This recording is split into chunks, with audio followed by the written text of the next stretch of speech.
நீங்க பார்க்கலாம், சஹாபாக்கள் சொல்றாங்க, அஹ்மதுல பதிவு செய்யப்பட்ட செய்தி, கான ரசூலுல்லாஹி ஸல்லல்லாஹு அலைஹி வஸல்லம் யுக்பிலு, அல்லாஹ்வின் தூதர் எங்களிடையே வருவார்கள். நாங்களாம் பேசிக்கிட்டு இருப்போம், ரசூலுல்லாஹ் எங்கள்கிட்ட வருவாங்க.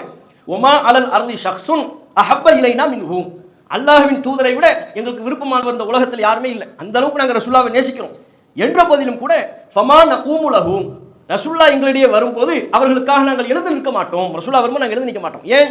லிமா நஅலமு மின் கராஹியத்திஹி லிதாலிக, நாங்கள் எழுந்து நிற்கிறது ரசூலுல்லாஹ்வுக்கு பிடிக்காதுங்கிற காரணத்தினால நாங்கள் எழுந்து நிற்க மாட்டோம். எங்களுக்கு எழுந்து நிற்கணும் தான் ஆசை, ரசூலுல்லாஹ்வுக்கு அது பிடிக்காதுன்னு ஒரு வார்த்தை சொல்றதா இருந்தால் எப்போ சொல்லியிருப்பாங்க?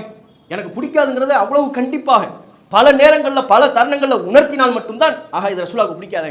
இப்போ நீங்கள் வீட்டில் இருக்கிறீங்க, உங்கள் வீட்டில் உள்ளவங்க திடீர்னு உங்களுக்கு ஒரு உணவு தர்றாங்க, இந்த உணவா பிடிக்காது, எங்கள் வீட்டுக்காரருக்கு பிடிக்காது, என் பிள்ளைக்கு பிடிக்காது, எப்போ அப்படி சொல்லுவாங்க? பலமுறை உங்களுக்கு வழங்கப்பட்டு தனக்கு இது பிடிக்காது, இந்த உணவை நான் சாப்பிட மாட்டேன் என்று நம்ம சொன்னால் மட்டும்தான் இது அறவே பிடிக்காது என்பது அங்கே பதிவாகும். அது மாதிரி நபிகள் நாயகம் ஸல்லல்லாஹு அலைஹி வஸல்லம் அவர்கள் தனக்காக வேண்டி எழுந்து நிற்பதை கூடவே கூடாது, எனக்கு பிடிக்காத செயல் என்பதை அவ்வளவு ஆழமாக சஹாபாக்களுடைய உள்ளத்தில் பதிய வச்சிருக்கிறாங்க. அதனால தான் என்ன, நாங்கள் உட்கார்ந்துக்கிட்டு இருப்போம், ரசூலுல்லாஹ் எங்களை கிராஸ் பண்ணி போவாங்க, ரசூலுல்லாஹ்வோட இந்த பூமியில் எங்களுக்கு நேசமானவர் யாரும் இல்லை, இருந்தாலும் நாங்கள் எழுந்து நிற்க மாட்டோம். ஏன்? ரசூலுல்லாஹ் பிடிக்காது இல்லை, பிடிக்காதுன்னு சொன்னதுக்கப்புறம் நாங்கள் எப்படி எழுந்து நிற்போம்? அப்போ எப்படி அந்த மன்னர் நடைமுறை பழைய நடைமுறையெல்லாம் ஒழித்து கட்டி விட்டார்கள்னு பாருங்க.